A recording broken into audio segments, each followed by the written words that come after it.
नमस्कार, मैं आपके साथ प्रज्ञा सैनी। आप देख रहे हैं न्यूज़ तरंग धारा। आज के क्राइम एपिसोड में आपका स्वागत है।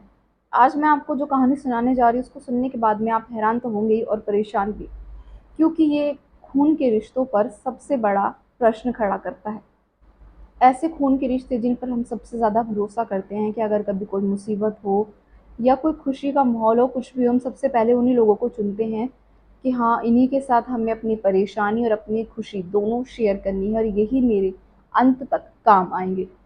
लेकिन क्या हो अगर वही खूनी रिश्ते खूनी बन जाए? तो ऐसी एक कहानी मैं आप आज आपको सुनाने जा रही हूँ, और इस कहानी को आप ज़्यादा से ज़्यादा लोगों को शेयर ज़रूर करिएगा ताकि लोग समझ सके कि ऐसे भी वारदात होती हैं। किसी पे भी अंधा भरोसा करना आज के टाइम में सही नहीं है। तो ये कहानी है मेरठ के उत्तर प्रदेश की। 11 जनवरी 2013, यानी आज से ठीक 11 साल पहले नौचंदी थाना क्षेत्र में एक फ़ोन कॉल आया। सभी अपने काम में व्यस्त थे, कोई किसी की कंप्लेंट लिख रहा था, कोई सुनवाई कर रहा था। इसी दौरान एक सिपाही ने लपक कर वो फ़ोन कॉल उठाया। दूसरी तरफ से एक महिला की आवाज़ आई। धीमी आवाज़ में वो महिला बोल रही थी कि एक लड़की को अस्पताल में लेकर आया गया जो पहले से मृत थी। अब उसकी लाश मोर्चरी में रखी हुई है। आप लोग आइए और जांचिए कि ये पूरा क्या मामला है। तो पुलिस ने बिना किसी देरी के अस्पताल पहुंचकर 15 से 20 मिनट के अंदर ही पुलिस अस्पताल में पहुंच गई और उसने जांच शुरू कर दी। पुलिस वालों को डॉक्टर्स ने बताया कि एक हत्या का मामला है और शायद मुंह दबाकर यह हत्या की गई है। बाकी सारी डिटेल्स पोस्टमार्टम की रिपोर्ट आने के बाद ही पता चलेगी। जब पुलिस ने जांच की तो उनको पता चला कि ये प्रीति नाम की 23 वर्षीय एक लड़की है जो शास्त्री नगर में रहती है और एमकॉम की स्टूडेंट है और साथ ही यूपीएससी की तैयारी भी कर रही है।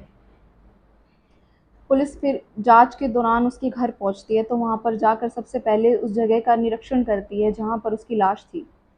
बाथरूम के अंदर एक पानी के टब में उसकी लाश को देखा गया था, और उसकी लाश को देखने वाला घर में सबसे पहले जो सदस्य था वो उसकी बड़ी बहन नेहा थी, जिसकी शादी हो चुकी थी और वो अपने घर कुछ टाइम के लिए रहने के लिए आई हुई थी। तो नेहा से जब पूछताछ की तो उसने बताया कि घर में जब उसने उसकी लाश देखी तो उस वक्त सिर्फ दो ही लोग मौजूद थे, उसकी माँ और वो, और तीसरी जो थी वो प्रीति, जिसकी लाश थी। जब नेहा ने प्रीति की लाश देखी तो उसने सबसे पहले प्रीति के दोस्त शाकिब को कॉल करके बुलाया, और शाकिब जब घर पर आया तब वो लोग उसको अस्पताल लेकर गए। ये सारी जो घटनाक्रम हुआ इसके दौरान उसके पिता भी वहीं पर थे। उसके पिता भीम सिंह ओएनजीसी में इंजीनियर हैं, जो उस वक्त अहमदाबाद में पोस्टिंग थे, लेकिन उन दिनों यानी जिस दिन वो हत्या हुई वो यहीं आ रखे थे छुट्टियों में, वो अपने घर आए हुए थे। तो जब पूरे मामले की जांच चल रही थी, पुलिस ने पूछताछ की सबसे, तो पुलिस का सबसे पहले शक तो साकिब के ऊपर ही गया। लेकिन उससे पहले पुलिस ने उसके पिता से भी पूछा कि आपको क्या लगता है कि ये हादसा है या हत्या? तो पिता ने साफ साफ ये बोल दिया कि जिस तरीके से उसकी मौत हुई है ये साफ साफ एक हत्या का मामला नहीं बल्कि एक हादसा है। वो शायद फिसल कर टब में गिरी, सर में चोट आई, इस तरीके से उसके पिता ने इस चीज़ को पोर्ट्रेट किया।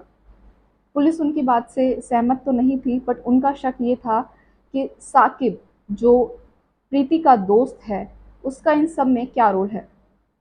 पुलिस ने साकिब से काफ़ी तरह से पूछताछ की। साकिब ने बताया कि जिस वक्त ये सब हुआ मैं वहाँ मौजूद नहीं था, घर में सिर्फ दो ही लोग थे, तो मुझ पर इस तरीके का इल्ज़ाम बिल्कुल गलत है। साथ ही नेहा ने भी बोला कि हाँ, उस वक्त साकिब घर में नहीं था जब ये सब कुछ हुआ, उस वक्त मैं और माँ ही घर में मौजूद थे। इसी दौरान पुलिस ने नोटिस किया कि उसकी बहन और माँ का रो रो कर बुरा हाल है। पुलिस ने माँ से और बेटी से बात करनी चाहिए। प्रीति की माँ ने खुद बताया कि मेरी बेटी का हत्यारा कोई और नहीं, उसका खुद का बाप है। और ये सुनने के बाद में पुलिस भी बहुत चौंक गई, और उनकी बड़ी बेटी नेहा ने भी इस बात से एग्री किया। तो पुलिस ने उनसे पूछा कि आप ऐसा क्यों कह रहे हैं, ऐसा क्या रीज़न है कि उसके बाप ने ही उसकी हत्या की होगी? तब माँ ने और बेटी ने बताया कि उसके पिता को हमेशा से ही बेटियां पसंद नहीं थी और वो अपनी बेटियों से बहुत नफरत करते थे, वो सिर्फ बेटा चाहते थे। माँ बेटी ने ये भी खुलासा किया कि उन्होंने पहले भी अपनी बेटियों को मारने की कोशिश की है। ये सब जानने के बाद में पुलिस ने पिता से पूछताछ की तो पिता ने फिर से वही पुरानी बात दोहराई कि एक हादसा है, ये एक हत्या नहीं। इस दौरान पुलिस शाकिब के साथ भी लगातार पूछताछ कर रही थी, अलग अलग तरीकों से जांच कर रही थी, लेकिन उन्हें कुछ भी शाकिब के खिलाफ नहीं मिला। लेकिन जब पुलिस ने दबाव बनाकर नए तरीके से सारे मामले की जांच की और नए सवाल किए, तो उनके पिता ने इस बात को कबूल किया कि हाँ, मैंने ही अपनी बेटी की हत्या की है। उन्होंने बोला कि मुझे अपनी बेटियों से बिल्कुल प्रेम नहीं था, मुझे उनका लड़कों के साथ दोस्ती करना बिल्कुल पसंद नहीं था, लड़कों का आना जाना मुझे अखरता था। शाकिब नाम का जो लड़का था वो पहले नेहा का दोस्त हुआ करता था, लेकिन शादी के बाद उसकी दोस्ती प्रीति से हो गई। उसका घर पर आना जाना भी था, जिससे कई बार उसके पिता ने इनकार भी किया कि इसको घर में मत आने दो, इससे दोस्ती खत्म कर दो, लड़कों से दोस्ती मत रखो। लेकिन उसके बाद भी ये चीज़ नहीं रुकी, तो शायद उस चीज़ का जो उनके अंदर गुबार था, वो गुस्सा उस पर निकला। उन्होंने खुद बताया कि मैंने उसको धक्का दिया तो उसका सर दीवार में जाकर लगा, जिससे वो बेहोश हो गई, और फिर मैं उसको घसीट कर बाथरूम में ले गया और बाल्टी के टब में जिसमें पानी भरा हुआ था उसमें उसको डुबो दिया जब तक वो मर नहीं गई। और मैंने ये सब कुछ इसलिए किया ताकि पूरा ऐसा लगे कि एक हादसा था। उन्होंने साफ कहा कि मुझे अपनी बेटी की मौत का कोई दुख नहीं है, मैंने जो किया मुझे उसे किस बात का भी दुख नहीं है।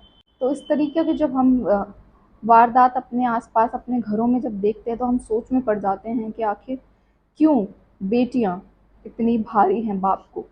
इस तरीके की जब हम चीज़ें देखकर हम सोचते हैं कि क्या जब कोई बेटा अपने माँ बाप को वृद्धाश्रम में छोड़ आता है तब कोई इतना बड़ा बवाल नहीं होता, लेकिन घर में अगर लड़की पैदा हो जाए तो ऐसा लगता है कि एक बोझ पैदा हो गया, उसे कौन उठाएगा, कैसे संभालेंगे।